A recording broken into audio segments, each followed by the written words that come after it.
विमला मिथिला धाम, अवध सरयू सीताराम। कमला विमला मिथिला धाम, अवध सरयू सीताराम। कमला विमला मिथिला धाम, अवध सरयू सीताराम। कमला विमला मिथिला धाम, अवध सरयू सीताराम। बोलो श्री राम राम जय सीताराम, सीताराम जय सीताराम, सीताराम जय सीताराम, सीताराम जय सीताराम। सीताराम जय सीताराम, सीताराम जय सीताराम। सीताराम जय सीताराम, सीताराम जय सीताराम। सीताराम जय सीताराम, सीताराम जय सीताराम, सीताराम जय सीताराम। सीताराम जय सीताराम। सीताराम जय सीताराम, सीताराम जय सीताराम, सीताराम जय सीताराम। सीताराम जय सीताराम। बोलो सीताराम जय सीताराम, सीताराम जय सीताराम, सीताराम जय सीताराम। सीताराम जय सीताराम। सीताराम जय सीताराम, सीताराम जय सीताराम, सीताराम जय सीताराम। सीताराम जय सीताराम। सीताराम जय सीताराम। श्री सीतारामचंद्र भगवान की जय। श्री हनुमान जी महाराज की जय। श्री गोस्वामी तुलसीदास जी महाराज की जय। सब संतन की जय। सब भक्तन की जय। जय जय सीताराम।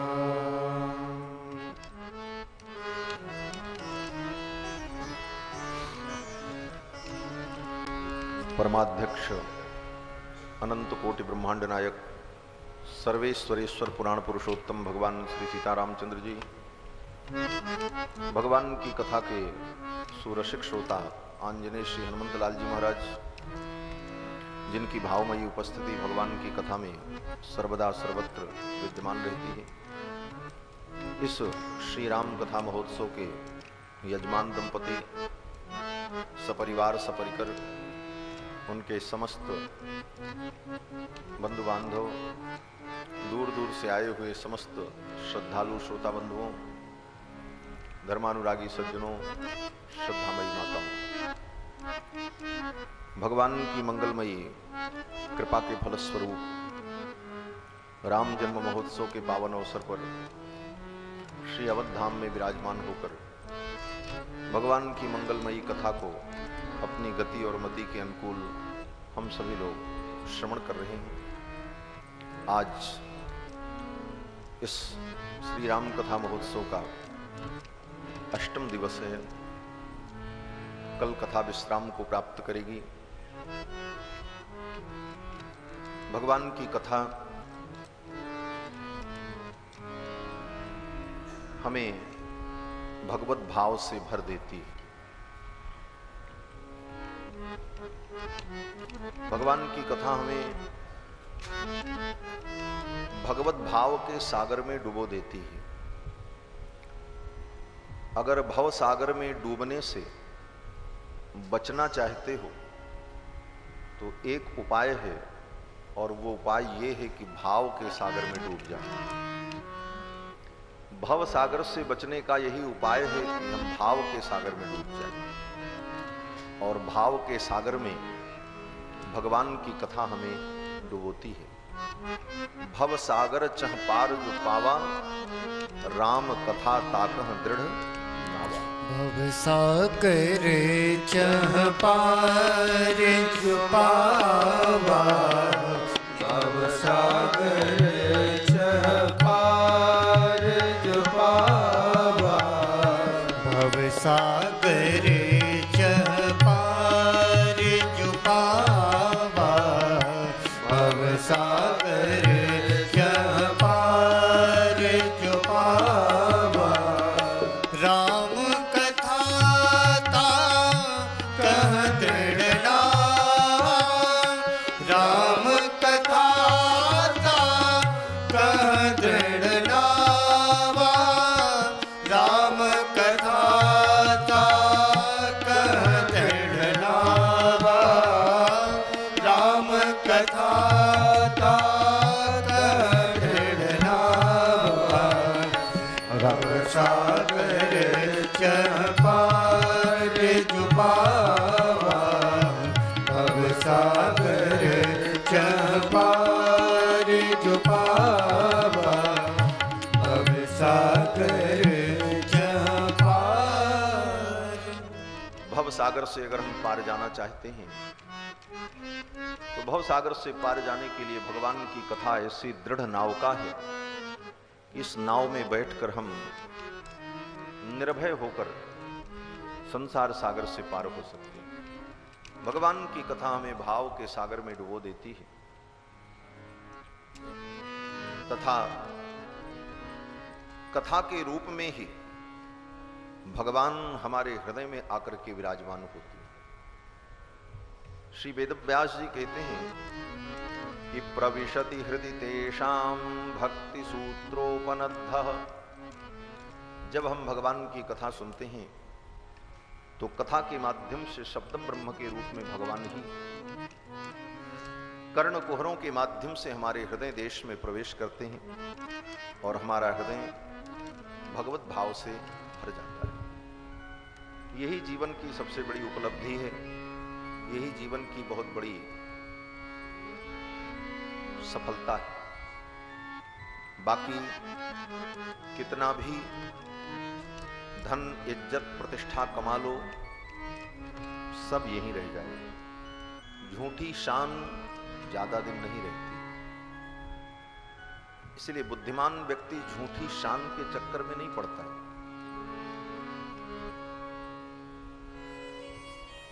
इस संसार में जिस धन के मद में हम मतवाले होकर के किसी को कुछ नहीं समझते, वह धन भी यहीं धरा रह जाता है। धनानि भूमौ पशवश्च गोष्ठे, नारी गृहद्वार जना श्मशाने, देहश्चितायां परलोकमार्गे, धर्मानुगो गच्छति जीव एकः। शास्त्र कहता है कि धनानि भूमौ, जितना धन है वो सब यहीं भूमि पर ही रह जाएगा। पशवश्च गोष्ठे, हाथी घोड़े गाड़ी मोटर कार सब यहीं रह जाएगा। नारी गृहद्वार, जो नारी कहती है कि जन्म जन्म का साथ है हमारा तुम्हारा, वो भी केवल घर के द्वार तक जाएगी, शमशान तक उसे भी जाने नहीं दिया जाएगा। नारी गृहद्वार जना श्मशाने, जो तुम्हारे परिजन पुरजन हैं वो भी कहां तक जाएंगे? बोले शमशान घाट तक जाएंगे बस।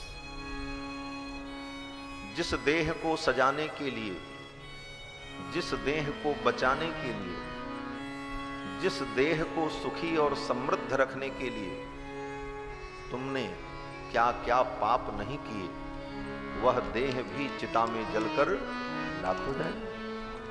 देहश्चितायां परलोकमार्गे, धर्मानुगो गच्छति जीव एकः। देह भी चिता में जल करके राख हो जाएगा। जाएगा कौन? बोले धर्मानुगो गच्छति जीव एकः। धर्म का अनुगमन करने वाला ये जीव अकेले जाएगा। उसने जो धर्म किया जो अधर्म किया, यही 2 लगेज उसके साथ में जाएगा, बाकी कोई लगेज नहीं जाएगा। चाहे जितना भी बटोर करके, बांध करके, बिल्टी बना करके तैयार रखो, लेकिन केवल 2 लगेज जाएगा। क्यों? बोले 2 हाथ हैं। यात्रा करने में सुविधा तब होती है जब अधिकतम 2 लगेज हो। क्यों? बोले अपने ही उठा लें दोनों हाथ से। इसलिए भगवान ने ऐसी व्यवस्था की है कि परलोक की यात्रा में भी तुम्हारे पास 2 ही लगेज होगा, एक पाप का, एक पुण्य का। धर्मानुगो गच्छति जीव एकः, जीव अकेले जाएगा। इस स्थिति पर विचार करने पर समझ में आना चाहिए इस संसार में आकर के हम क्या करें। इस संसार में आकर के, मनुष्य जीवन में आकर के हम केवल आत्म कल्याण का उपाय करें, यही मनुष्य जीवन का उद्देश्य। ये मनुष्य तन बार बार नहीं मिलता।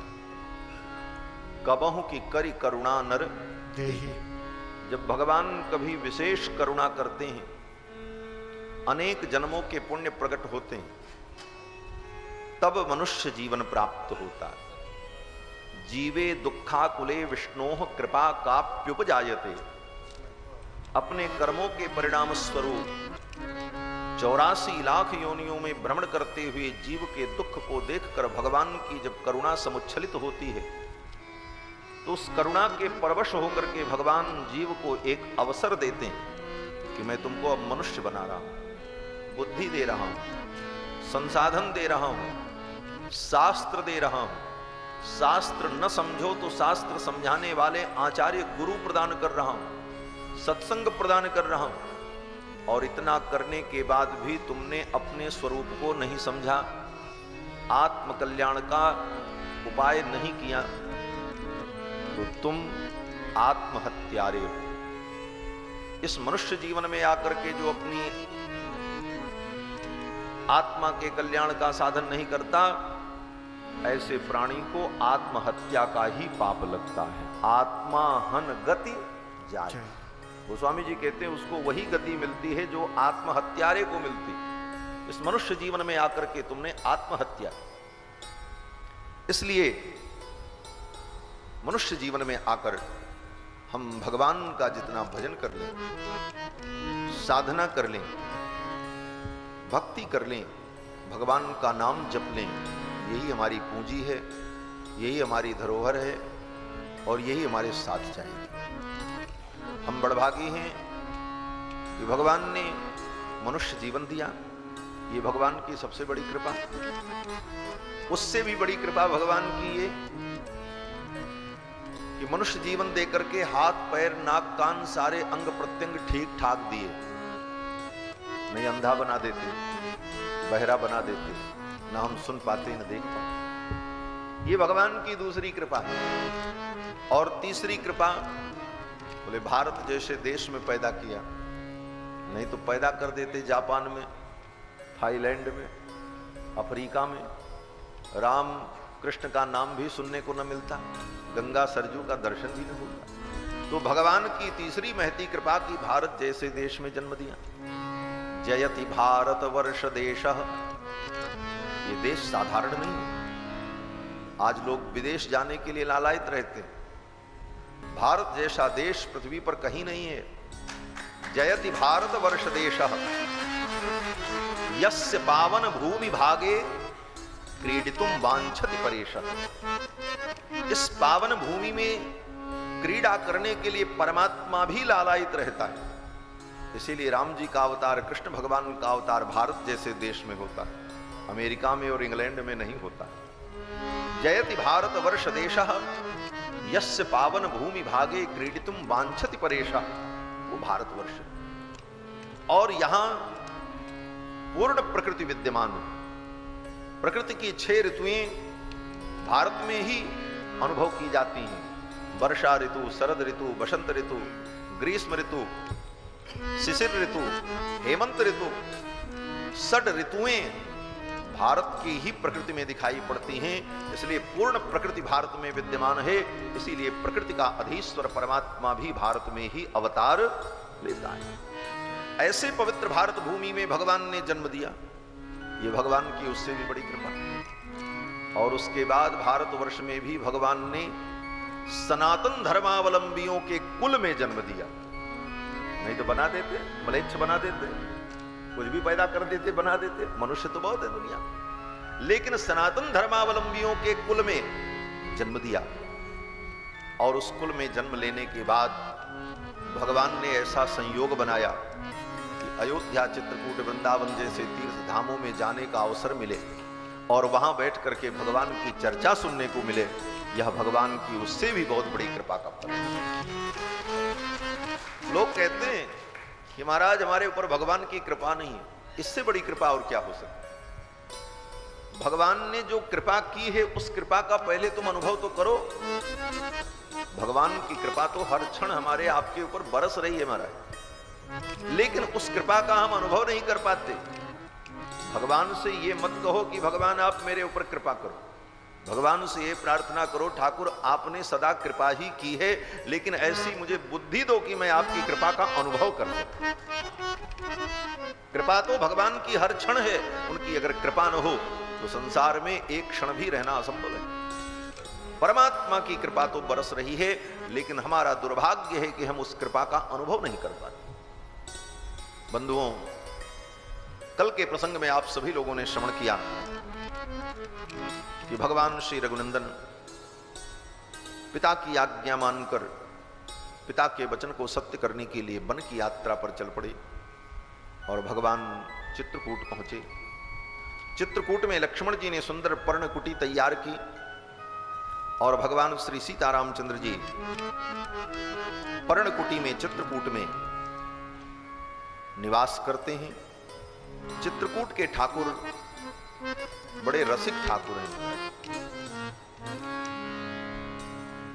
चित्रकूट में भगवान की जो रसिक लीला हुई, ऐसी रसिक लीला अन्यत्र कहीं नहीं। इसीलिए वेदव्यास जी कहते हैं कि चित्रकूट के ठाकुर जी जो हैं वो कौन हैं? बोले सीता जी के आनंद मंदिर है। चित्रकूटालयम रामम इंदिरानंद मंदिरम। चित्रकूट जिनका आलय है, ऐसे रघुनंदन इंदिरानंद मंदिरम जानकी जी के आनंद मंदिर है। अर्थात श्री जानकी जी को जितना आनंद का अनुभव चित्रकूट में हुआ, उतना आनंद श्री जानकी जी को न मिथिला में हुआ, न अयोध्या में हुआ, न पंचवटी में हुआ, न कहीं। ऐसी पवित्र विहार स्थली चित्रकूट, चित्रकूट में ठाकुर विराजमान हैं। और एक बार हम लोग पुनः कथा की यात्रा में अयोध्या की ओर चलते हैं। क्यों? बोले अयोध्या में भगवान के परम प्रेमी श्री दशरथ जी महाराज, सुमंत जी महाराज जब लौट करके अयोध्या आए तो दशरथ जी ने पूछा, सुमंत जी रघुनंदन को लेकर के आए, मेरी सीता कहां है, लक्ष्मण कहां है? तो सुमंत जी ने कहा, महाराज प्रभु श्री राम ने धर्म और सत्य का वास्ता देकर मुझे विदा कर दिया और कहा कि जाओ, और मैं वन में जाता हूं। वे लौट करके आने को तैयार नहीं हुए और गंगा के तट पर मैंने उन्हें छोड़ दिया, वहीं से उन्होंने मुझे लौटा दिया। वे लौट करके नहीं आए। भगवान श्री रघुनंदन लौट करके नहीं आए, ये सुन करके दशरथ जी महाराज व्याकुल हो गए, विलाप करते। दशरथ जी ने पूछा, सुमंत मेरे राम ने क्या कहा? सुमंत जी ने कहा, महाराज रघुनंदन राम ने कहा है कि पिताजी से कहना चिंता नहीं करेंगे, 14 वर्ष की अवधि ज्यादा नहीं होती, कुछ दिन में ही बीत जाएगी और 14 वर्ष की अवधि को व्यतीत करके मैं आऊंगा और पुनः पिताजी के चरणों में मैं प्रणाम निवेदन करूंगा। फिर दशरथ जी ने कहा, सुमंत्र, मेरे लक्ष्मण ने क्या कहा? जब दशरथ जी ने पूछा कि लक्ष्मण ने क्या कहा, तो सुमंत्र जी महाराज चुप हो गए और सुमंत्र जी ने कहा, महाराज, लक्ष्मण ने जो कहा है वो मैं आपको नहीं बता सकता। बोले क्यों? सुमंत्र जी ने कहा कि लक्ष्मण ने जो कहा है वो मैं आपको इसलिए नहीं बता सकता कि श्री राम ने मुझे अपनी शपथ दी है और कहा है कि हे सुमंत्र, तुम्हें मेरी शपथ है, लक्ष्मण ने जो कहा है ये पिताजी से मत कहे। लखन कहे कछु बचन कठोरा, बरजी राम पुनि मोहि निहोरा। लखन कहे कछु बचन कठोरा, बरजी राम पुनि मोहि निहोरा। बार बार निज शपथ दिवाई, कह बिन तात लखन लरिकाई। बार बार निज शपथ दिवाई, कह बिन तात लखन लरिकाई। लखन कहे कछु। सुमंत्र जी ने कहा, महाराज, लक्ष्मण ने जो वचन कहे हैं वो मैं आपको नहीं कह सकता, क्योंकि प्रभु श्री राम ने अपनी शपथ मुझे दिलाई। दशरथ जी महाराज ने सुमंत्र के मुख पर हाथ रख दिया, कहा, बस अब मैं सुनना भी नहीं चाहता। मेरे राम के शपथ की लाज रखना सुमंत्र, मत कहना। राम की शपथ ने ही तो मुझे भी बंधन में डाल दिया। अगर राम की शपथ न होती तो आज ये दशा न होती। अपने राम की शपथ की लाज रखने के लिए ही मैंने ये सब कुछ सहन किया है। और हे सुमंत, मेरे लक्ष्मण ने क्या कहा है अब तुम्हें बताने की जरूरत नहीं, मैं जान गया। सुमंत, मेरे लक्ष्मण ने यही कहा होगा कि सुमंत्र जाओ, जाकर के पिताजी से कह देना 14 वर्ष की अवधि बीतने के बाद मैं अयोध्या आऊंगा और महाराज दशरथ से एक एक दिन का हिसाब करूंगा। उनके कारण जो अनर्थ हुआ, मेरे प्रभु श्री राम को पीड़ा हुई, उस सब का मैं हिसाब चुकता करूंगा, यही मेरे लक्ष्मण ने कहा होगा। सुमंत जी चुप हो गए। दशरथ जी ने कहा, सुमंत, अब मैं सुखपूर्वक मर सकूंगा। अब मुझे भरोसा है कि लक्ष्मण जैसा सेवक राम के साथ है, इसलिए मेरे राम को कोई पीड़ा नहीं होगी। मुझे विश्वास है अब मैं सुखपूर्वक अपने प्राणों का त्याग कर सकूंगा। ये कह करके श्री दशरथ जी महाराज विलाप करने लगे। महारानी कौशल्या उन्हें संभालती हैं। विलाप करते करते आधी रात बीत गई। अर्धरात्रि में दशरथ जी महाराज को दिखना बंद हो गया, आंख की ज्योति चली गई। टटोल करके कौशल्या जी को छू करके कहा, महारानी, मेरे नेत्र की ज्योति चली गई, मुझे दिखाई नहीं पड़ रहा, मुझे संभालो। और महाराज दशरथ ने कहा, कौशल्य, लगता है मेरी मृत्यु सन्निकट आ गई है। और उसी समय दशरथ जी महाराज को श्रवण कुमार के माता पिता के द्वारा दिए गए शाप का स्मरण हो जाता है। तापस अंध साप सुधि आई, कौशल्य ही सब कथा सुनाई। तापस अंध साप सुधि आई, कौशल्य ही सब कथा सुनाई। भयउ विकल वर्णत इतिहासा, राम रहित धिग जीवन आसा। भयउ विकल वर्णत इतिहासा, राम रहित धिग जीवन आसा। तापस अंध। श्रवण कुमार के माता पिता ने जो शाप दिया था, उस शाप का स्मरण हो आया और दशरथ जी ने कहा, महारानी, अब मेरा अंतिम क्षण आ गया है। उस तपस्वी ने शाप दिया था कि पुत्र के वियोग में तुम्हारी मृत्यु होगी। लगता है वो समय आ गया। और उस घटना का स्मरण करते हुए दशरथ जी महाराज विलाप करने लगे और रोते हुए भगवान श्री राम का नाम ले लेकर के बिलखते हुए दशरथ जी महाराज ने अपने प्राणों का त्याग कर दिया। हा रघुनंदन प्राण पीरीते, तुम बिन जियत बहुत दिन बीते। हा जानकी लखन हा रघुबर, हा पितु हित चित चातक जलधर। हा रघुनंदन, हा लक्ष्मण, हा जानकी, ऐसा कहते हुए श्री दशरथ जी महाराज ने अपने प्राणों का त्याग कर दिया। श्री गोस्वामी जी महाराज कहते हैं कि राम राम कही राम कही, राम राम कही राम, तनु परिहरि रघुबर बिरह राव गयो सुरधाम। राम राम राम राम, ऐसा कहते हुए दशरथ जी महाराज ने अपने प्राणों का त्याग कर दिया। यहां पर श्री गोस्वामी जी महाराज दशरथ जी की मृत्यु की विशेषता बता रहे हैं कि दशरथ जी महाराज की मृत्यु कितनी दिव्य है, विलक्षण है। दशरथ जी महाराज ने अपने जीवन का भी फल प्राप्त कर लिया और मृत्यु का भी वास्तविक फल प्राप्त कर लिया। जीवन मरण फल दशरथ पावा, जीवन मरण फल दशरथ पावा, अंग अनेक अमल जस छावा, अंग अनेक अमल जस छावा।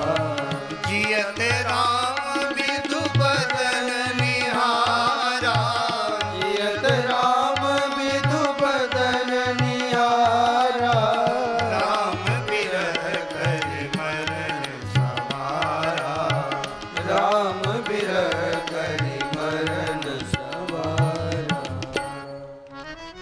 श्री गोस्वामी जी महाराज कहते हैं कि जीवन मरण फल दशरथ पावा। जीवन और मृत्यु, इन दोनों का वास्तविक फल दशरथ जी महाराज ने प्राप्त किया। और ये हमें आपको भी जानना चाहिए कि जीवन और मृत्यु का वास्तविक फल क्या है, जीवन का फल क्या है। जी तो रहे हैं हम आप, कितने लोग जी रहे हैं, लेकिन जीने का मतलब क्या है, क्यों जी रहे हैं, ये कभी सोचा? वास्तव में जीवन का मतलब है, जीने का मतलब ये है कि अगर हम जी रहे हैं मनुष्य योनि में, तो इस जीवन में आकर के हम भगवान का ही चिंतन करें, भगवान का ही भजन करें। यही जीवन का फल। जियत राम विधु बदन निहारा। दशरथ जी जब तक जीवित रहे, राम जी के मुख कमल का दर्शन करते रहे, उनका स्मरण करते रहे, उनकी वाणी सुनते रहे, उनके प्रति अनुराग से युक्त रहे। और जब शरीर छोड़ने का समय आया तो राम जी का ही स्मरण करते हुए राम बिरह करि मरण समारा। जीवन का फल है कि इस जीवन में हम भगवान की भक्ति करें, भगवान का स्मरण करें, भगवान का नाम लें, भगवान की कथा सुनें। और यही करते करते जब जीवन बीते, तो जब अंतिम क्षण आवे तो मरते समय भी भगवान का ही स्मरण करते हुए हम अपने प्राणों का त्याग करें। ये मरण का फल। जन्म लाभ पर पुंसाम अंते नारायण स्मृति। जीवन का यही परम लाभ है कि मरते समय भगवान का स्मरण हो जाए। राम बिरह करि मरण समारा। राम जी के विरह में राम जी का स्मरण करते हुए दशरथ जी ने प्राणों का त्याग किया और अपनी मृत्यु को संवार लिया। राम जी का स्मरण करके अगर हम मरेंगे तो क्या मिलेगा? बोले फिर चिंता ही नहीं करना महाराज। भगवान का स्मरण करते हुए अगर शरीर का त्याग कर दिया तो फिर कोई चिंता नहीं है, बन गया खेल। संतों ने कहा कि भगवान का नाम लेकर, राम जी का नाम लेकर के जो मर जाएंगे राम का नाम लेकर जो मर जाएंगे, ये न पूछो कि मरकर किधर जाएंगे। किधर जाएंगे? बोले ये जिधर भेज देंगे उधर जाएंगे। राम का नाम लेकर जो मर जाएंगे, राम का नाम लेकर जो मर जाएंगे, वो अमर नाम दुनिया में कर जाएंगे, वो अमर नाम दुनिया में कर जाएंगे। राम का नाम लेकर जो मर जाएंगे, राम का नाम लेकर जो मर जाएंगे, राम का नाम लेकर जो मर जाएंगे, राम का नाम लेकर जो मर जाएंगे। ये न पूछो कि मर कर किधर जाएंगे, ये न पूछो कि मर कर किधर जाएंगे, ये न पूछो कि मर कर किधर जाएंगे, ये न पूछो कि मर कर किधर जाएंगे। वो जिधर भेज देंगे उधर जाएंगे, वो जिधर भेज देंगे उधर जाएंगे।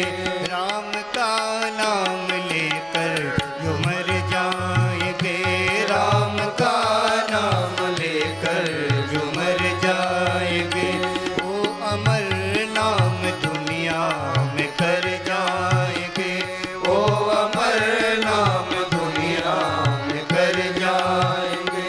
टूट जाए न माला कहीं प्रेम की, टूट जाए न माला कहीं प्रेम की, टूट जाए न माला प्रेम की, टूट जाए न माला कहीं प्रेम की।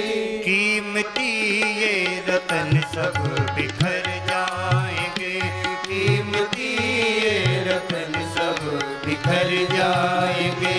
राम का नाम लेकर जो मर जाएंगे, राम का नाम लेकर जो मर जाएंगे, वो अमर नाम दुनिया में कर जाएंगे, वो अमर नाम दुनिया में कर जाएंगे। बात मानो न मानो खुशी आपकी, बात मानो न मानो खुशी आपकी, बात मानो न मानो खुशी आपकी, बात मानो न मानो खुशी आपकी। हम मुसाफिर हैं कल अपने घर जाएंगे, हम मुसाफिर हैं कल अपने घर जाएंगे, हम मुसाफिर हैं कल अपने घर जाएंगे, हम मुसाफिर हैं कल अपने घर जाएंगे। राम का नाम लेकर जो मर जाएंगे, राम का नाम लेकर जो मर जाएंगे, वो अमर नाम दुनिया में कर जाएंगे, वो अमर नाम दुनिया में कर जाएंगे, वो अमर नाम दुनिया में कर जाएंगे, वो अमर नाम दुनिया में कर जाएंगे। मृत्यु को संवारने की यही विधि है कि मरते समय भगवान की स्मृति आ जाए, भगवान के स्मरण में हम अपनी जीवन लीला को पूर्ण कर दें।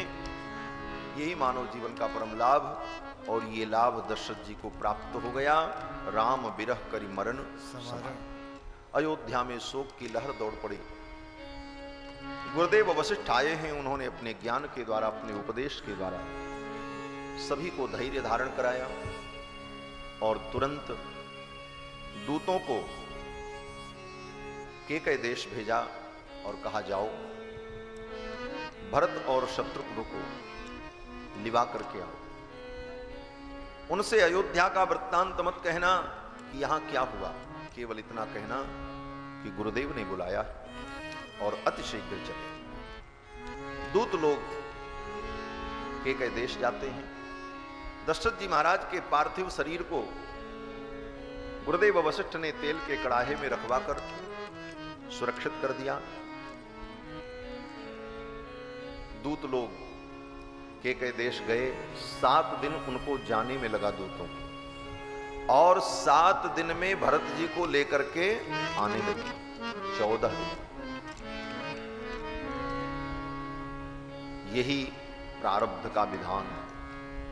साक्षात परब्रह्म परमात्मा सच्चिदानंद जिनके पुत्र और 4 रूपों में सच्चिदानंद ही जिनके पुत्र बनकर के प्रकट हुए, उन दशरथ जी का प्रारब्ध देखो। शरीर छोड़ने के बाद 15 दिन तक तेल के कड़ाहे में उनके शरीर को रखना पड़ा कि कोई अंतिम संस्कार करने वाला आवे तब अंतिम संस्कार। प्रारब्ध की गति बड़ी विलक्षण है। प्रारब्ध भगवान भी नहीं बदलते, प्रारब्ध को भगवान भी नहीं बदलते, ये बात नोट कर लेना। प्रारब्ध तो सबको भोगना पड़ेगा। इस जीवन में जो हमें भोग भोगना है वो तय है, उसमें कोई फेरबदल नहीं होगी। और प्रारब्ध भगवान भी नहीं बदल सकते, कोई व्यक्ति क्या बदलेगा। और ये बात हम जब तक नहीं समझते तब तक हम धोखा खाते हैं। लोग अपने प्रारब्ध को बदलने के चक्कर में दौड़ते हैं। शायद ये आशीर्वाद दे दें तो हमारा काम ऐसे नहीं ऐसे हो जाए। बोले तुम्हारे प्रारब्ध में जैसे है वैसे ही होगा। न कोई बाबा, न कोई साधु, न कोई जोगी तुम्हारे प्रारब्ध को बदल सकता, कदापि नहीं। न कोई तंत्र, न कोई मंत्र, न कोई अनुष्ठान। और अगर इस बात को बिना समझे आप चक्कर में पड़े कि हम किसी उपाय से विधान को बदल लेंगे, बोले ठगे जाओगे, मूर्ख बनाए जाओगे, तुम्हारे धन का शोषण हो जाएगा, और जो होना है वो तो होगा ही होगा, उसमें कोई अंतर नहीं है। इसलिए प्रारब्ध को तो समझ करके भोग लेने में ही बुद्धिमानी है। प्रारब्ध का विधान अटल होता है। अवश्यम भावी भावानां प्रतीकारो भवेद यदि तदा दुःखैः न लिम्पेरन् नल राम युधिष्ठिरा। अवश्यम भावी प्रारब्ध का अगर कोई प्रतीकार होता तो इस दुनिया में भगवान श्री राम, धर्मराज युधिष्ठिर, महाराज नल, इन लोगों के जीवन में संकट न आते। तो बंधुओं, 7 दिन में दूत लोग केकय देश पहुंचे और भरत जी को लेकर के आते हैं। भरत जी महाराज जब वहां से चले, रास्ते में अनेक प्रकार के अपशकुन हुए। रास्ते में अनेक प्रकार के अपशकुन को देख करके भरत जी के मन में संदेह उत्पन्न हो गया कि अयोध्या में कोई अनर्थ हो गया है। खर सियार बोलहि प्रतिकूला, सुनि सुनि होहि भरत मन सूला। अपशकुन देखकर भरत जी के हृदय में भय व्याप्त हुआ। श्री अयोध्या पहुंचे। अयोध्या आते ही रथ से उतरकर भरत जी दौड़ते हुए सीधे अपनी मां केकई के महल में जाते हैं। भरत जी को अपनी मां केकई के महल में जाते देखकर अयोध्या वासियों के मन में भरत के प्रति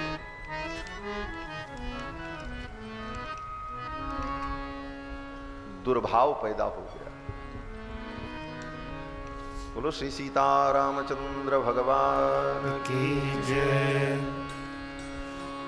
श्रीमन्नारायण नारायण नारायण, श्रीमन्नारायण नारायण नारायण, श्रीमन्नारायण नारायण नारायण, श्रीमन्नारायण नारायण नारायण, श्रीमन्नारायण नारायण नारायण, श्रीमन्नारायण नारायण नारायण, श्रीमन्नारायण नारायण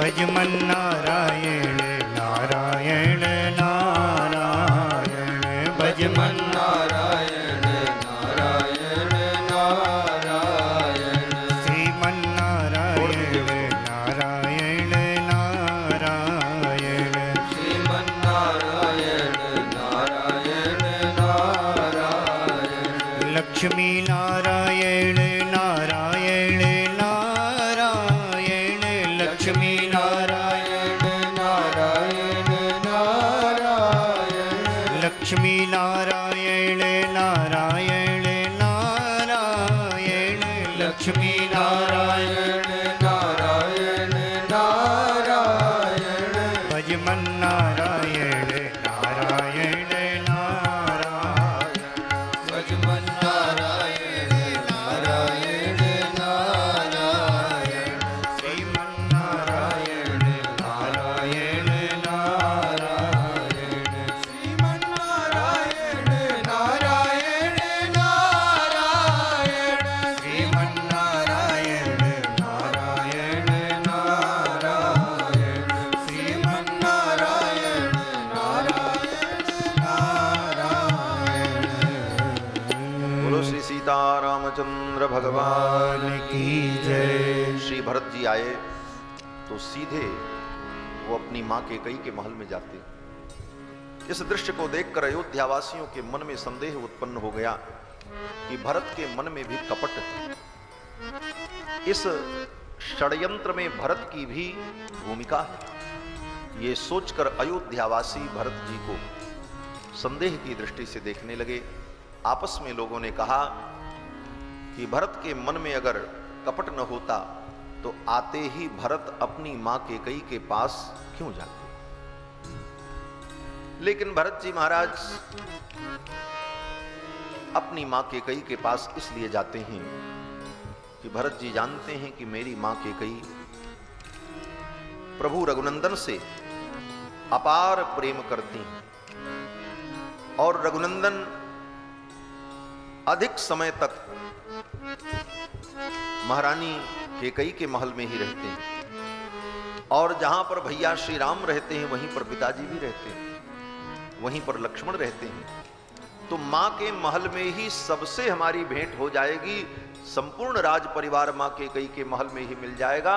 इस भाव से भरत जी महाराज सीधे महारानी केकई के महल में पहुंचे। लेकिन वहां न राम जी को देखा, न जानकी को, न लक्ष्मण को, न महाराज को। तो सबसे पहले भरत ने यही पूछा, कहु कह तात कहां सब माता। कहूँ कहतात कहाँ सब माता, कहूँ कहतात कहाँ सब माता। कह सिया राम लखन प्रिय भ्राता, कह सिया राम लखन प्रिय भ्राता। कहूँ कहतात कहाँ सब माता, कहूँ कहतात कहाँ सब माता। भरत जी ने कहा सभी माताएं कहां हैं, भैया राम कहां हैं, पिताजी कहां हैं। तो इस प्रश्न के उत्तर में कौन कहां है यही बताना चाहिए था महारानी केकई को। लेकिन महारानी केकई कहती हैं, भरत मैंने तुम्हारा सब काम बना दिया है, प्रश्न कुछ और है और उत्तर कुछ और दिया जा रहा है। भरत जी पूछ रहे हैं पिताजी कहां हैं, प्रभु श्री राम कहां हैं, मां कहां हैं, कुमार लक्ष्मण कहां हैं। तो महारानी केकई इन प्रश्नों का उत्तर न दे करके उत्तर क्या देती हैं, बोले तात बात मैं सकल सवारी।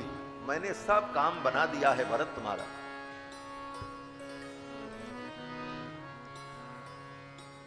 लेकिन एक काम विधाता ने बिगाड़ दिया। क्या बिगाड़ दिया, बोले कछुक काज विधि बीच बिगाड़ियो। विधाता ने एक काम बिगाड़ दिया।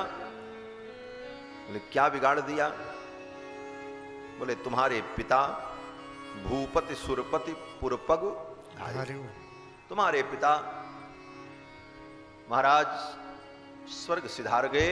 यही एक काम विधाता ने बिगाड़ दिया, बाकी तो हमने सब बना दिया। यही मनुष्य की छोटी मानसिकता है। बनाया तो हमने बनाया और बिगाड़ा तो ऊपर वाले ने बिगाड़ा। महारानी कैकेयी कहती तात बात में सकल समारी, संवारा तो हमने और बिगाड़ा किसने? बोले बिगाड़ा विधाता ने। तो भरत जी पूछने लगे, मां आपने क्या संवारा है ये मैं भी तो जान लूं।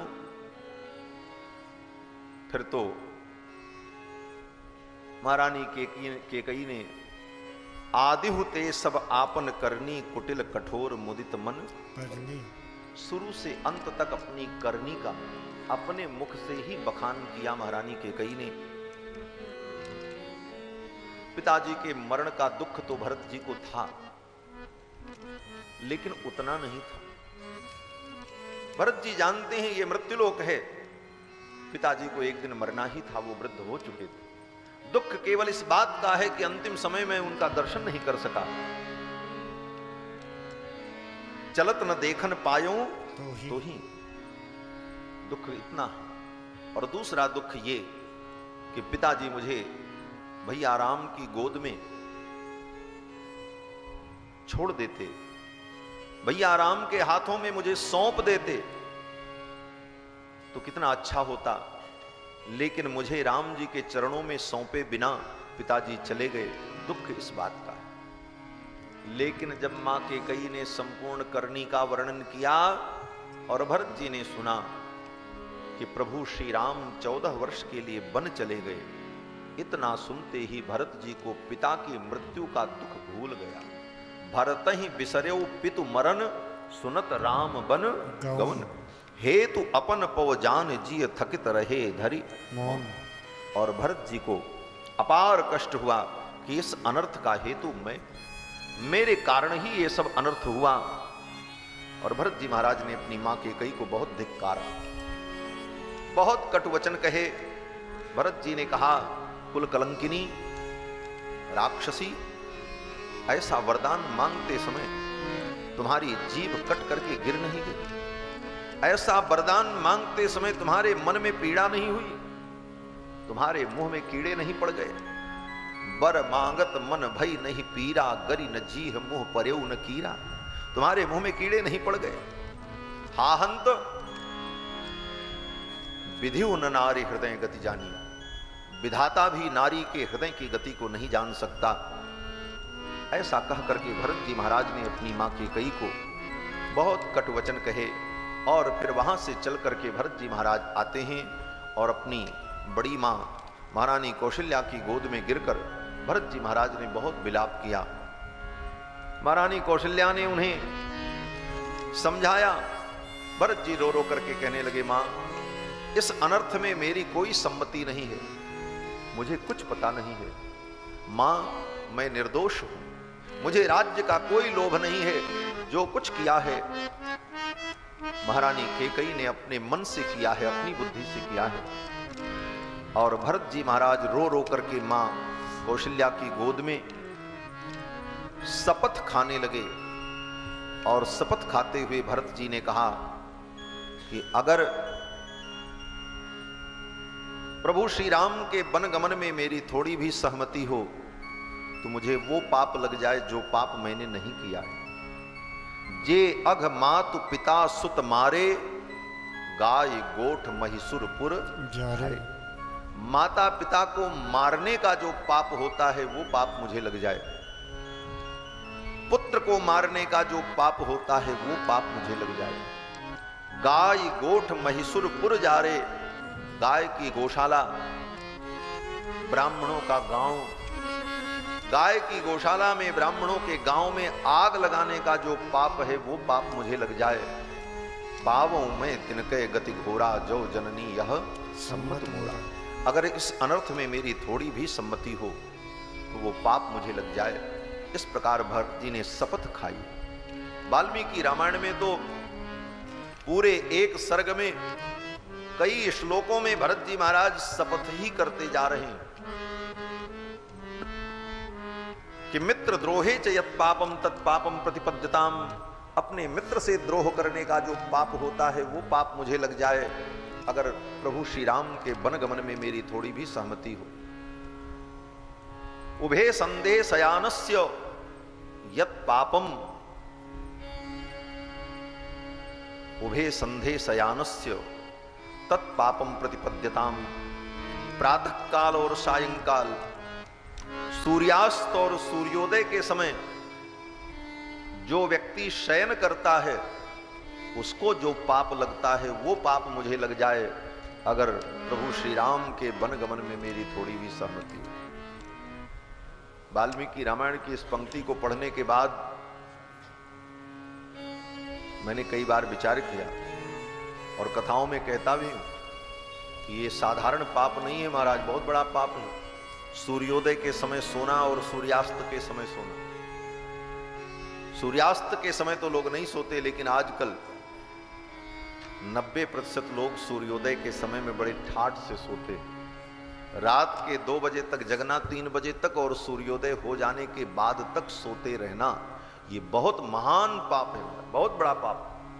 इस पाप के परिणाम स्वरूप तुम्हारी बुद्धि विकृत हो जाएगी, अच्छे संस्कार जो हैं वो धीरे धीरे नष्ट हो जाएंगे। इस पाप की चर्चा भरत जी ने रामायण में की कि उभे संधे शयानस्य तत्पापम प्रतिपद्यताम। प्रातः काल और सायंकाल, सूर्योदय सूर्यास्त के समय शयन करने पर जो पाप लगता है वो पाप मुझे लग जाए, अगर राम जी के वनगमन में मेरी थोड़ी भी सहमति। ये साधारण पाप नहीं। भरत जी महाराज ने बहुत शपथ की, मां कौशल्या ने हृदय से लगा लिया। कौशल्या जी ने कहा, भरत मैं जानती हूं तुम्हारे हृदय में कोई कपट नहीं है, तुम्हारे हृदय में कोई पाप नहीं है, लेकिन ये विधि का विधान है। उसी समय गुरुदेव वशिष्ठ आए और गुरुदेव वशिष्ठ ने अपने उपदेश के द्वारा भरत जी को समझाया। गुरुदेव वशिष्ठ ने कहा, भरत धैर्य धारण करो। सुनहु भरत भावी प्रबल, बिलख कहो मुनिनाथ। हानि लाभ जीवन मरण, जस अपजस विधि हाथ। हे भरत, भावी बड़ी प्रबल होती। भावी माने वही प्रारब्ध जो मैंने अभी कहा, जो होना है, जो तय है, तो भावी बड़ी प्रबल होती है, उसे कोई बदल नहीं सकता। वशिष्ठ जी कहते हैं, सुनहु भरत भावी प्रबल, बिलख कहो मुनिनाथ। हानि लाभ जीवन मरण, जस अपजस विधि। इस दुनिया में हानि लाभ, जस अपजस, ये सब भावी का ही परिणाम है, प्रारब्ध का ही परिणाम है। इसलिए व्यक्ति को शांति पूर्वक अपने कार्य में लगे रहना चाहिए, धैर्य धारण करना चाहिए। गुरुदेव वशिष्ठ ने भरत जी को समझाया। भरत जी महाराज को संतोष हुआ गुरुदेव के वचनों से, और फिर गुरुदेव ने कहा, भरत अब जो कर्तव्य कर्म है उस कर्म का तुम निर्वाह करो। भरत जी ने कर्तव्य कर्म का निर्वाह किया, पिता का श्राद्ध कर्म किया, दशगात्रादि विधि हुई, ब्राह्मणों को दान किया। सारा कार्य जब संपन्न हो गया तो अयोध्या का राज्य दरबार लगा। सभी मंत्री सभासद बुलाए गए और गुरुदेव वशिष्ठ ने दरबार की कार्यवाही प्रारंभ की। और गुरुदेव वशिष्ठ ने प्रस्ताव रखा कि ये अयोध्या का राज्य महाराज दशरथ ने भरत जी को दिया है, इसलिए भरत जी इस राज्य को स्वीकार कर लें और अयोध्या के राजपद पर विराजमान होकर के प्रजा का पालन करें। वशिष्ठ जी कहते हैं, राय राजपद तुम कह दीना। ये अयोध्या का राजपद महाराज ने तुमको दिया है, इसे तुम स्वीकार करो, इसमें कोई दोष नहीं, इसमें कोई पाप नहीं। और पिता के वचन को, गुरुजनों के वचन को अनुचित उचित विचार छोड़ करके जो पालन करता है उसे कोई दोष नहीं होता। वशिष्ठ जी ने बड़ी भूमिका के साथ इस बात को कहा। वशिष्ठ जी कहते हैं, अनुचित उचित विचार तज जे पालहि पितु बैन। अनुचित उचित का विचार छोड़ करके जो पिता के वचन का पालन करता है उसको संसार में सुख मिलता है और मरणोपरांत उसे उत्तम लोक की प्राप्ति होती है। इस प्रकार वशिष्ठ जी महाराज ने पूरी भूमिका के साथ अयोध्या का राज्य भरत स्वीकार करें ये प्रस्ताव रखा।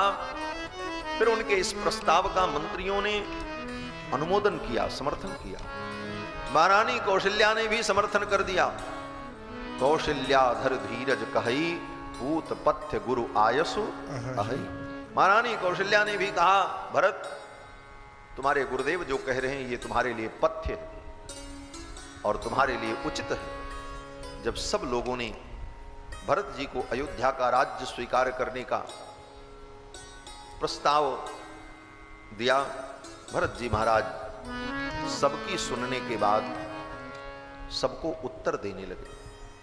हाथ जोड़ करके सबको प्रणाम किया और भरत जी ने कहा कि मैं गुरुदेव के वचन का उत्तर दूंगा, सबके वचनों का उत्तर दूंगा, लेकिन आज सब लोग मुझे क्षमा कर देना। ऊतर देव क्षमब अपराधु दुखित दोष गुण गनहि न साधु। आज मैं उत्तर दूंगा क्योंकि मेरे हृदय को संतोष नहीं हो रहा है। आपने जो धर्म कहा, जो उचित कहा, लेकिन मेरा मन इसे स्वीकार नहीं कर रहा है। और भरत जी महाराज ने अपना मंतव्य रखा। भरत जी ने कहा, पिताजी ने मुझे राज्य दिया, लेकिन पिताजी ने अपनी इच्छा से नहीं दिया, मेरी मां के हठ के कारण उन्होंने ये राज्य मुझे दिया। और ये राज्य अगर पिताजी ने मुझे दिया तो मां के हठ के कारण कुल की परंपरा के विपरीत दिया। इस कुल की परंपरा रही है कि सदा ज्येष्ठ ही स्वामी होता है और जो छोटा होता है वो सेवक होता है। इस परंपरा के विपरीत मेरे पिता ने अगर मुझे राज्य दिया तो यह राज्य अनुचित, ये उचित नहीं।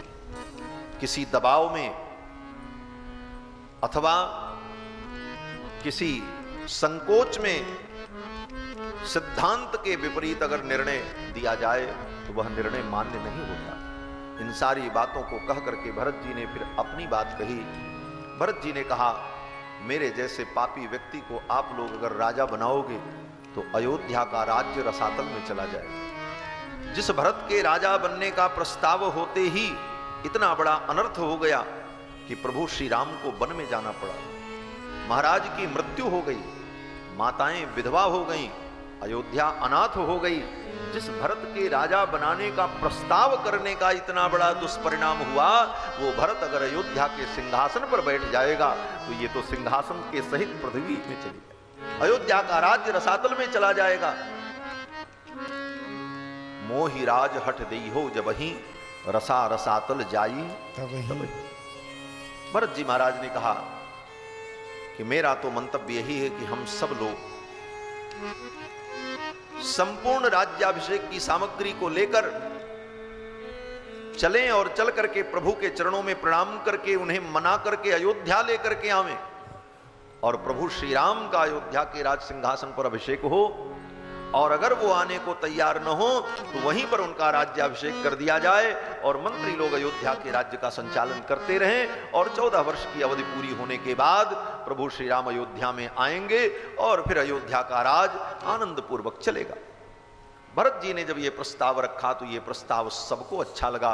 सब लोग भरत जी की जय जयकार करने लगे और सब ने कहा, भरत जो कह रहे हैं यही उचित है।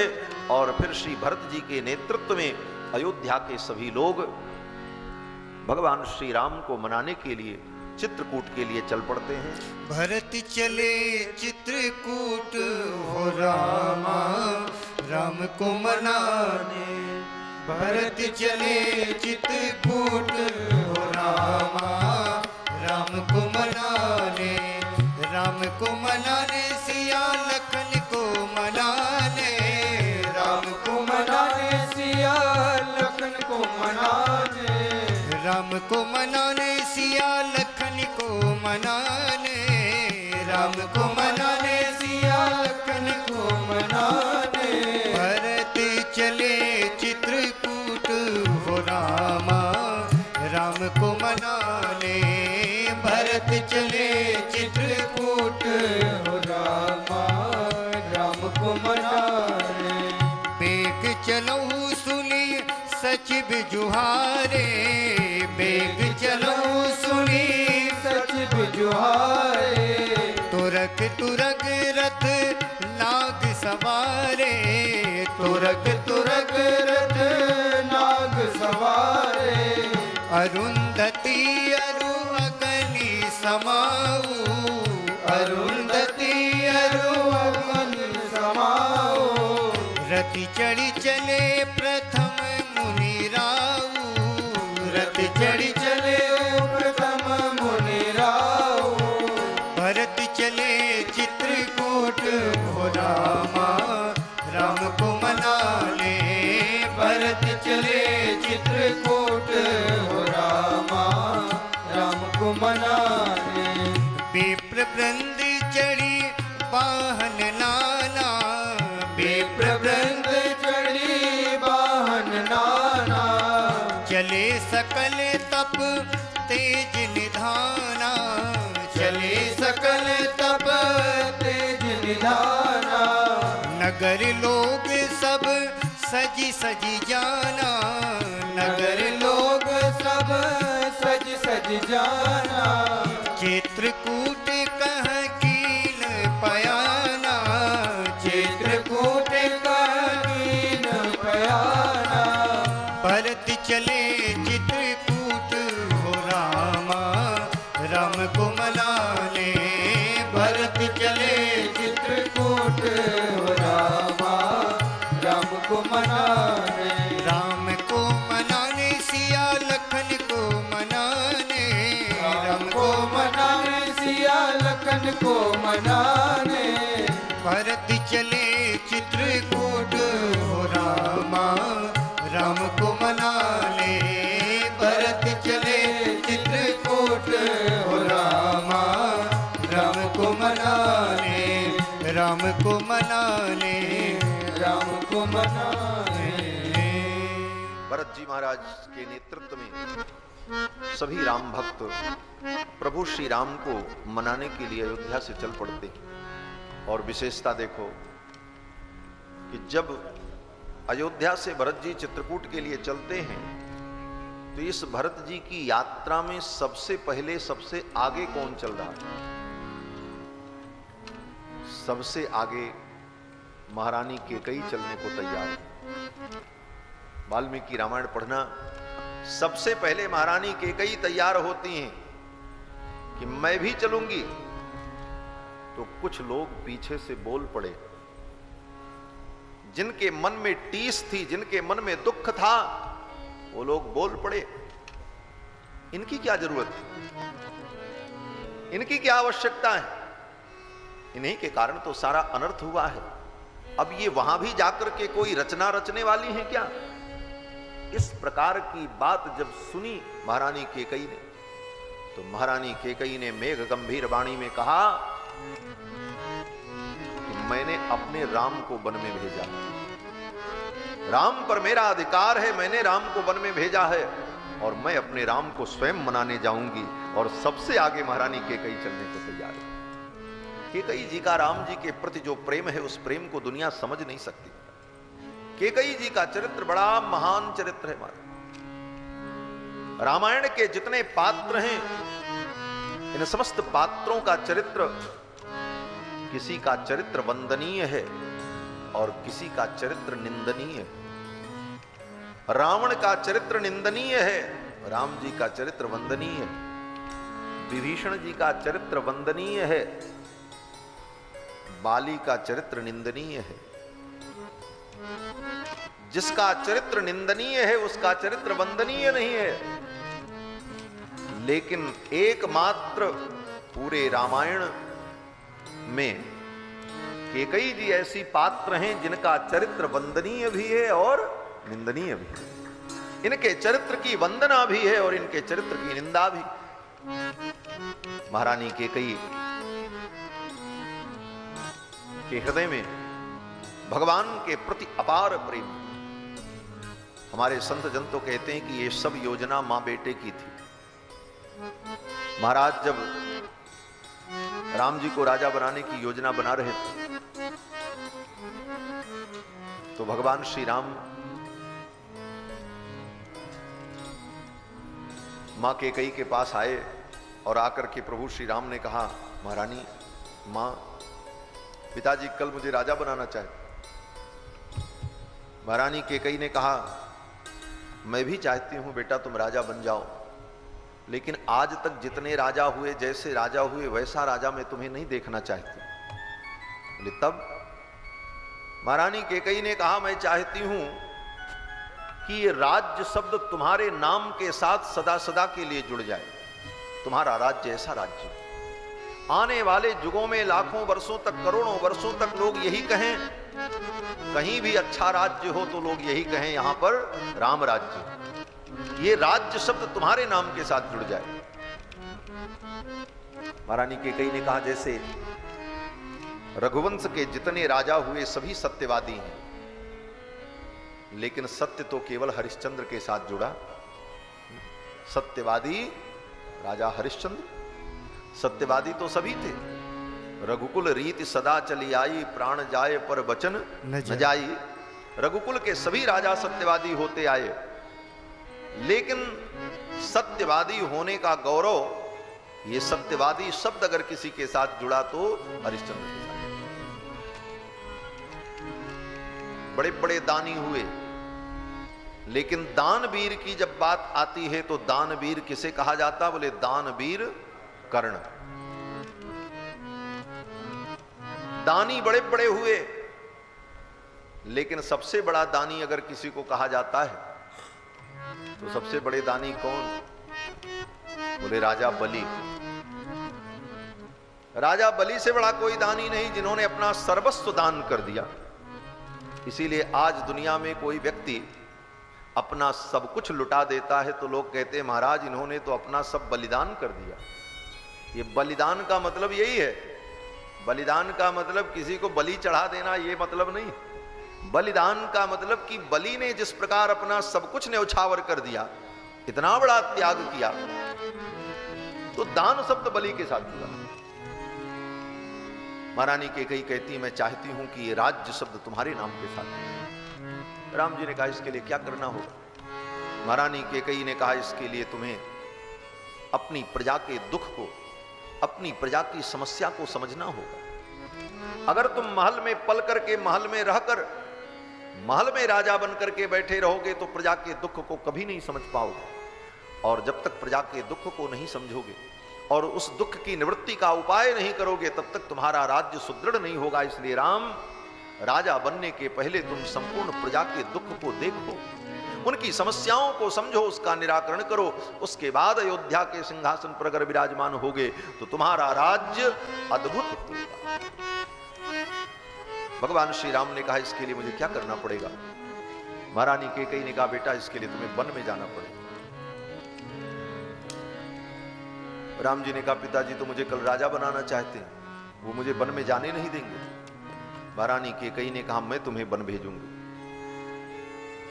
और महारानी कैकेयी ने कहा, इसके लिए मुझे अगर अपमान भी सहना पड़े तो मैं अपमान सहूंगी। इस कार्य के लिए मुझे अगर कलंक भी लगे तो मैं करूंगी। हे राम, तुम्हारे लिए करूंगी। सारी दुनिया मुझे गाली देगी, सारी दुनिया के लोग मेरी निंदा करेंगे, लेकिन हे राम, तुम्हारे मन में मेरे प्रति कभी दुर्भाव न हो, तुम्हारे लिए मैं ये त्याग करने को तैयार हूं।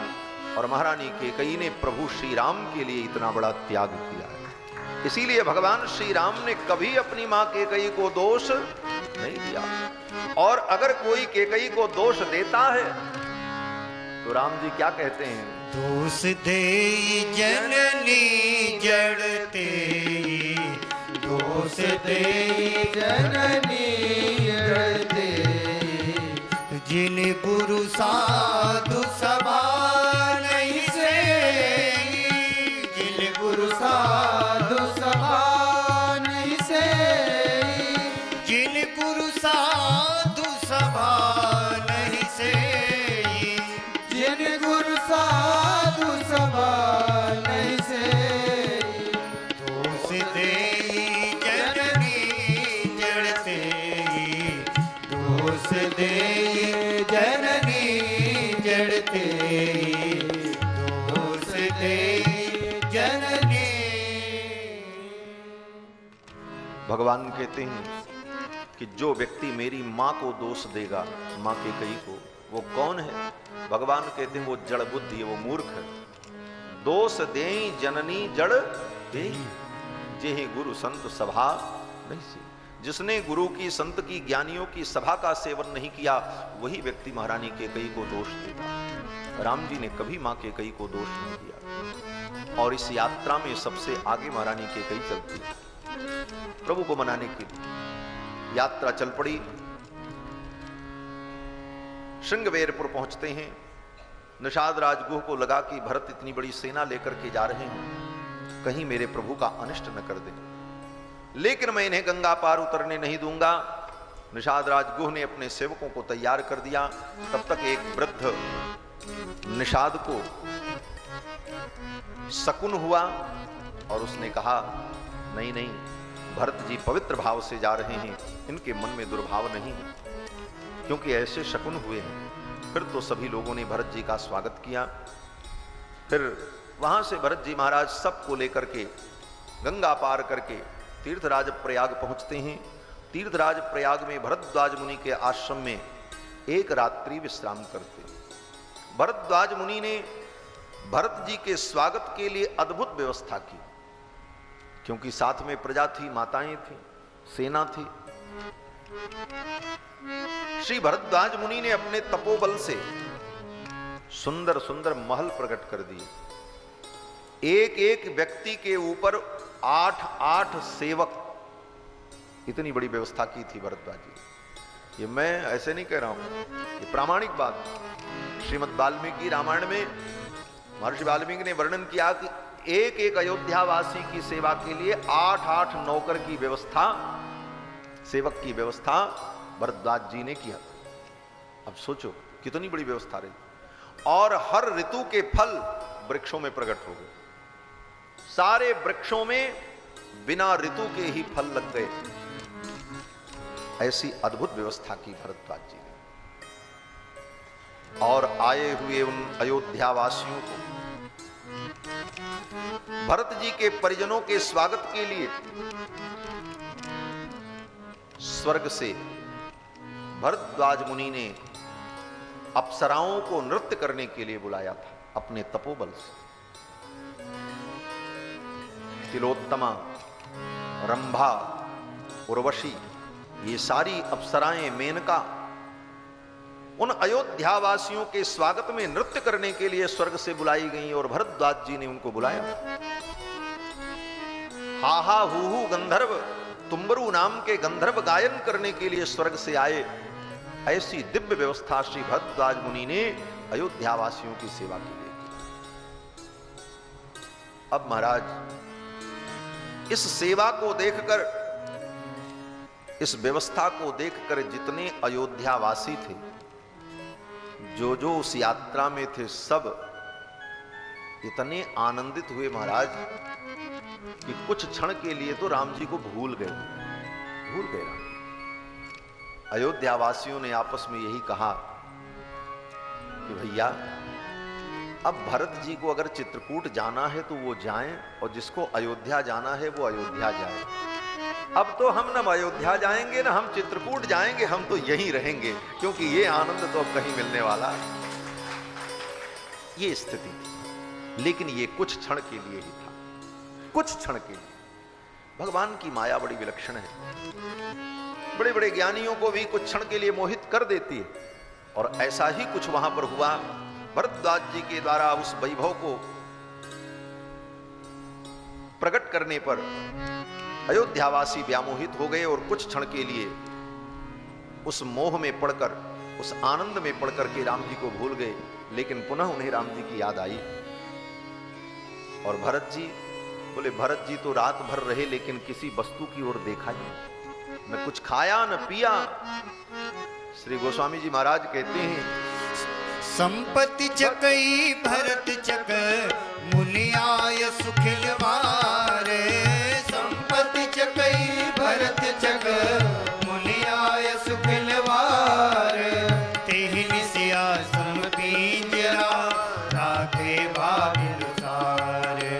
तेहि सियासम पिंजरा राखे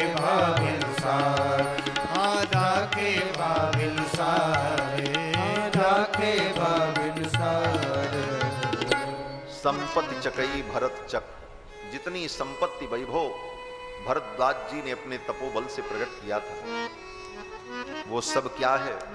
बोले चकई। और भरत कौन है? बोले चक। संपत्ति चकई भरत चक मुनि आयसु खिलवार। और भरत जी ने जो व्यवस्था, भरद्वाज जी ने जो व्यवस्था की, ये क्या है? बोले खिलवार, एक खेल था। कैसा खेल? बोले एक बच्चे के खेल जैसा। कहते हैं चकवा और चकवी ये दोनों दिन में एक साथ रहते हैं और रात होते ही चकवा अलग चकवी अलग, और दोनों एक दूसरे के वियोग में रात भर रोते हैं और दुखी रहते हैं। फिर सवेरा होता है तो मिल जाते हैं। ये प्रकृति का नियम है। तो किसी बच्चे ने सुना तो बच्चे ने सोचा कि ऐसा कैसे है? दिन में ही पकड़ करके चकवा चकवी को एक ही पिंजड़े में बंद कर दिया जाए, फिर रात में कैसे अलग होंगे? फिर तो विधाता का विधान बदल जाएगा। तो उस बच्चे ने ऐसा ही कुछ किया, चकवा को चकवी को पकड़ा और पकड़ करके एक पिंजड़े में बंद कर दिया। बोले अब कैसे अलग होंगे? लेकिन विधान तो विधान है। उस पिंजड़े में बंद होने के बाद भी चकवा एक कोने में पड़ा था, चकवी एक कोने में, और दोनों एक दूसरे से दूर रहकर वियोग का ही अनुभव करते रहे और पूरी रात बीत गई। गोस्वामी जी महाराज कहते हैं कि भरद्वाज जी के द्वारा प्रकट की गई संपत्ति ही मानो चकवी है। संपत्ति चकई भरत चक और मुनि आयसु खिलवार। और उस आश्रम में एक रात्रि भरत जी रहे, लेकिन उन वस्तुओं के प्रति, उस भोग के प्रति भरत जी की कोई लिप्सा नहीं थी। भरत जी तो भगवान का स्मरण कर रहे थे। प्रातः काल वहां से भरत जी चलते हैं, त्रिवेणी में स्नान करके तीर्थराज प्रयाग में भरत जी ने तीर्थराज प्रयाग से भगवान के चरणों का अनुराग मांगा और फिर वहां से आगे चल करके चित्रकूट पहुंचते हैं। चित्रकूट में पहुंच करके भरत जी ने भगवान को जब दूर से देखा तपस्वी वेश में, भाव विभोर होकर के रो पड़े और दौड़ करके चरणों में गिर पड़े। भ्रातर भ्रातर पुनर्भ्रातर भ्रातर भ्रातर मुहुर्मुहु, भैया भैया भैया कहते चरणों में गिर पड़े। भगवान ने उठ करके भरत को उठाकर हृदय से लगाया। अंके मारोप्य भरतम पर्यपृच्छत सादरम। और भरत को उठाकर प्रभु श्री राम ने अपनी गोद में बैठा लिया, जैसे कोई अपने बच्चे को अपने गोद में बैठा, और गोद में बैठा करके आदर पूर्वक प्रभु श्री राम ने भरत जी से अयोध्या का सब समाचार पूछा। और समाचार पूछने के क्रम में ही प्रभु श्री राम ने भरत जी को संपूर्ण राजनीति का उपदेश दिया, राजधर्म का उपदेश किया। इसी क्रम में सब कुछ उपदेश देने के बाद प्रभु श्री राम ने पूछा, भरत पिताजी के रहते कौन सी ऐसी समस्या आ गई कि तुम्हें वन में आना पड़ा? तब भरत जी ने बताया कि इस कारण से ऐसे ऐसे पिताजी की मृत्यु हो गई। पिता के मृत्यु का समाचार सुनकर के भगवान अत्यंत व्यथित हुए, बहुत देर तक रोते रहे और फिर लक्ष्मण से कहा, लक्ष्मण मुझे ले चलो मंदाकिनी के तट पर, मैं अपने पूज्य पिता का तर्पण करूंगा, उन्हें पिंडदान करूंगा। लक्ष्मण जी महाराज भगवान को पकड़ करके लेकर के मंदाकिनी के तट पर जाते हैं। मंदाकिनी के जल से भगवान ने तर्पण किया है। इंगुदी फल, कंदमूल फल का पिंड बना करके अपने पिता के लिए भगवान श्री राम ने पिंडदान किया है। और पिंडदान करते हुए भगवान श्री राम ने कहा, हे पिता, आपको मैं ये कंदमूल फल श्राद्ध में अर्पित कर रहा हूं। यह आपके योग्य नहीं है क्योंकि आप चक्रवर्ती सम्राट थे, लेकिन आजकल जंगल में रह करके मैं इन्हीं फलों का सेवन करता हूं, कंदमूल का सेवन करता हूं। और जो व्यक्ति जो खाता है उसके देवता, उसके आराध्य भी वही खाते हैं। यदन्नः पुरुषो भवति तदन्नास तस्य देवता। जो व्यक्ति जदन्न होता है उसका देवता तदन्न होता है। तदन्न का मतलब वो जो खाता है उसके देवता भी वही ग्रहण करते हैं। इसलिए हे पिता, आपके लिए मैं इस कंदमूल फल इंगुदी फल के द्वारा पिंडदान कर रहा हूं। ऐसा कह करके भगवान श्री राम ने पिता को पिंडदान किया। इसके पश्चात सभी लोग बैठे। भरत जी ने अपनी बात कही। सभी लोगों ने समर्थन किया कि भरत ठीक कहते हैं। सबकी सुनने के बाद भगवान श्री राम ने अंत में अपना निर्णय सुनाया। भगवान श्री राम ने कहा कि जिस सत्य की रक्षा के लिए पिता ने अपने प्राणों का त्याग कर दिया, उस सत्य की रक्षा तब होगी जब मैं 14 वर्ष तक वन में रहूं और भरत अयोध्या में 14 वर्ष तक रह करके राज्य का संचालन करें। भरत जी अनशन करने को तैयार हो गए कि अगर आप मेरी बात मान करके अयोध्या नहीं चलेंगे तो मैं अन्न जल त्याग करके यहीं अपने प्राणों का त्याग कर दूंगा। भरत जी जब अनशन करने को तैयार हो गए तो भगवान श्री राम ने कहा, भरत तुम जो कहोगे मैं करूंगा, लेकिन जिन पिता ने सत्य की रक्षा के लिए इतना दुख सहन किया,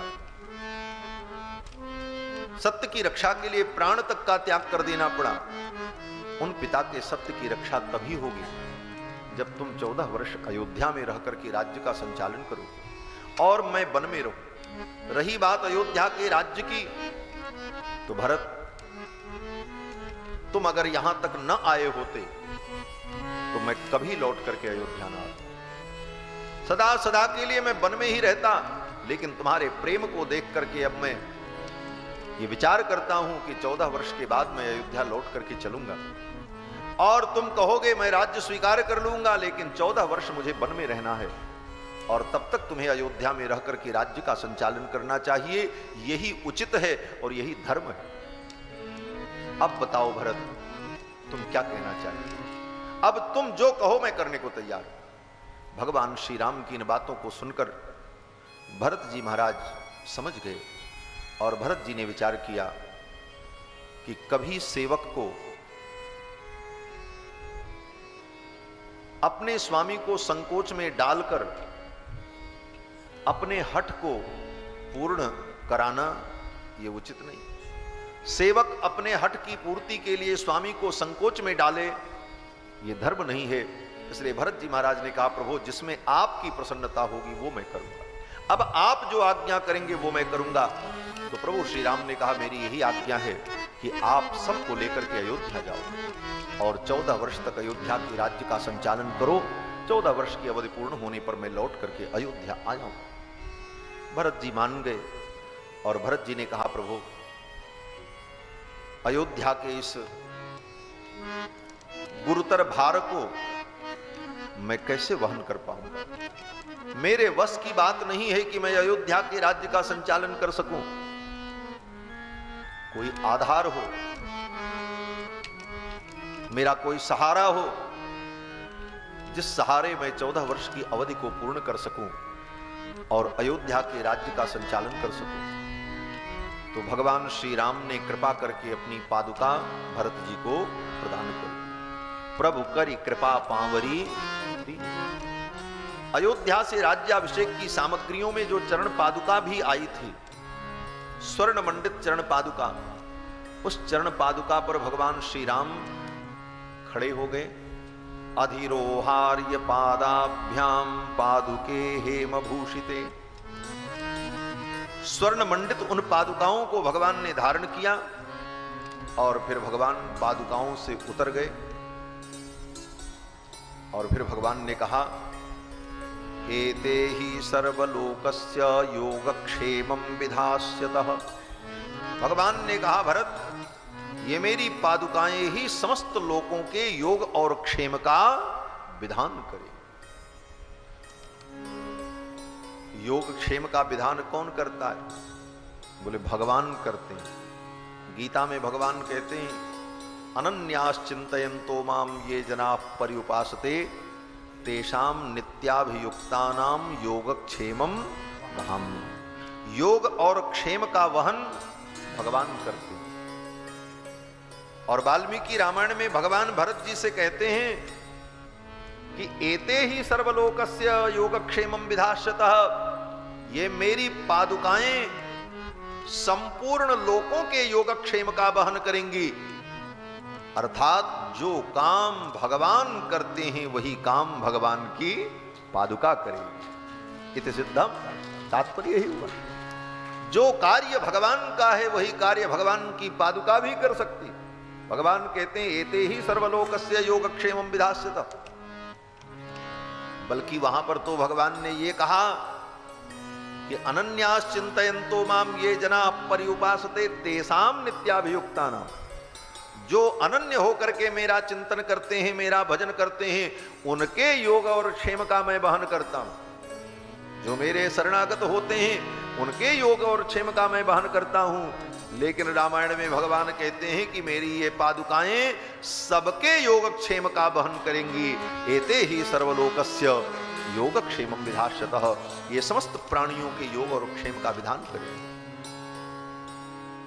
दूसरी बात, भगवान ही पादुका के रूप में अवतरित हो गए। भगवान का ये पादुका अवतार हो रहा है। ये पादुका भगवान से अभिन्न है। भगवान का ही दूसरा रूप भगवान की पादुका है। प्रभु करी कृपा पावरी दीनी, सादर भरत शीश धरिलीनी। चरण पीठ करुणा निधान के, जन जुग जामिक प्रजा प्राण के। उन पादुकाओं को भरत जी महाराज ने अपने सिर पर धारण किया और आदर पूर्वक उन पादुकाओं को लेकर के श्री भरत जी महाराज अयोध्या के लिए चल पड़े। प्रभु करी कृपा पावरी दीनी, सादर भरत शीस धरिलीनी। प्रभु कर कृपा पावरी दीनी, सादर भरत शीस धरिलीनी। चरण पीठ करुणा निधान के, जन जुग जामिक प्रजा मान के। चरण पीठ करुणा निधान के, जन जुग जामिक प्रजा प्राण के। संपुट भरत स्नेह रतन के, आखिर जुग जन जीव जतन के। संपुट भरत स्नेह रतन के, आखिर जुग जन जीव जतन के। कुल कपाट कर कुशल करम के, विमल नयन सेवा सुधरम के। कुल कपाट कर कुशल करम के, विमल नयन सेवा सुधरम के। भरत मुदित अवलंब रहे थे, अस सुख जस सिया राम रहे थे। भरत मुदित अवलंब रहे थे, अस सुख जस सिया राम रहे थे। अस सुख जस सिया राम रहे थे। अस सुख जस सिया राम रहे।